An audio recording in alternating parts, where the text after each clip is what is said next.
शांति का आलिंगन। यह एक ऐसा अनुभव है जो हमें भीतर से शांति और संतुलन प्रदान करता है। कल्पना कीजिए एक शांत वातावरण जहां कोई शोर नहीं है, केवल प्रकृति की मधुर ध्वनियां हैं। ठंडी हवा बह रही है। यह हवा आपके मन को शीतलता और ताजगी से भर देती है। पक्षी मधुर गीत गा रहे हैं। उनकी चहचहाहट आपके दिल को सुकून देती है। प्रकृति का संगीत आपके मन को शांत कर रहा है। यह संगीत आपको एक गहरे ध्यान की अवस्था में ले जाता है। यहाँ इस पावन माहौल में हम श्री भगवद गीता के श्लोक 6:11 से 12 के गहन अर्थ को समझेंगे। ये श्लोक हमें सिखाता है कि कैसे हम अपने जीवन में शांति और संतुलन प्राप्त कर सकते हैं। गीता का ज्ञान श्लोक 6:11 से 12। इन श्लोकों में भगवान श्री कृष्ण ध्यान की महिमा और उसकी विधि का वर्णन करते हैं। सरल शब्दों में एक पवित्र स्थान पर एक स्थिर आसन पर बैठो। यह स्थान शांत और स्वच्छ होना चाहिए, जहां ध्यान में कोई विघ्न न हो। यह आसन न बहुत ऊंचा हो न बहुत नीचा। यह स्थिर और आरामदायक होना चाहिए ताकि ध्यान में कोई असुविधा न हो। इस पर कुशा, हिरण की खाल और वस्त्र बिछाओ। यह व्यवस्था ध्यान के लिए उपयुक्त और पारंपरिक मानी जाती है। अब अपने मन को एकाग्र करो, अपनी इंद्रियों और क्रियाओं को नियंत्रित करो। ध्यान के लिए मन की शांति और स्थिरता आवश्यक है। इस आसन पर बैठकर आत्मा की शुद्धि के लिए ध्यान करो। ध्यान से आत्मा की शुद्धि और मन की शांति प्राप्त होती है। ध्यान, आत्मा का दर्पण। ध्यान एक ऐसी प्रक्रिया है जो हमें अपने भीतर झांकने का अवसर देती है।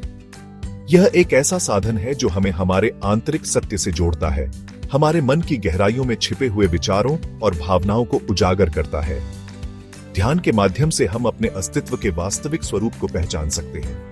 जैसे एक शांत झील में हम अपना प्रतिबिंब स्पष्ट देख पाते हैं, वैसे ही ध्यान के माध्यम से हम अपनी आत्मा के दर्शन कर सकते हैं।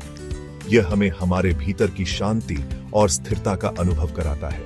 जैसे एक स्थिर जलाशय में हम अपनी परछाई को स्पष्ट रूप से देख सकते हैं। ध्यान हमें हमारे आंतरिक संघर्षों और द्वंद्वों से मुक्त करता है। यह हमें एक नई दृष्टि प्रदान करता है, जिससे हम अपने जीवन को एक नए दृष्टिकोण से देख सकते हैं। ध्यान के माध्यम से हम अपने भीतर की शांति और संतुलन को प्राप्त कर सकते हैं। महर्षि पतंजलि ने योग के माध्यम से ध्यान को सिद्धि का मार्ग बताया। उनके अनुसार ध्यान के माध्यम से हम आत्म साक्षात्कार और आत्मज्ञान की प्राप्ति कर सकते हैं। यह हमें हमारे जीवन के उद्देश्य और मार्ग को स्पष्ट रूप से समझने में मदद करता है। तपस्या का अर्थ है अनुशासन और संयम से जीवन जीना। एक किसान कठोर परिश्रम करता है, तभी उसे फसल की प्राप्ति होती है। यह उसकी तपस्या है। एक विद्यार्थी जो नियमित रूप से अध्ययन करता है, वह भी तपस्या कर रहा होता है। एक छोटी सी चींटी भी अपने भोजन के लिए कितना परिश्रम करती है। वह बार बार गिरती है, फिर भी हार नहीं मानती। एक पक्षी अपने घोंसले को बनाने में कितनी मेहनत करता है। यह धैर्य और परिश्रम ही उन्हें सफलता दिलाता है। गीता हमें सिखाती है कि सुख सुविधाओं के पीछे भागना व्यर्थ है। सच्ची खुशी तो अपने भीतर है, जिसे हम ध्यान और तपस्या से प्राप्त कर सकते हैं। जब हम अपने लक्ष्य पर दृढ़ रहते हैं, कठिनाइयों से नहीं घबराते, तब सफलता अवश्य मिलती है।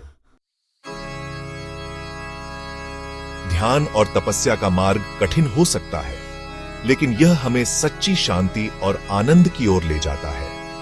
यह मार्ग हमें भौतिक इच्छाओं से मुक्त करके आध्यात्मिक उन्नति की ओर अग्रसर करता है।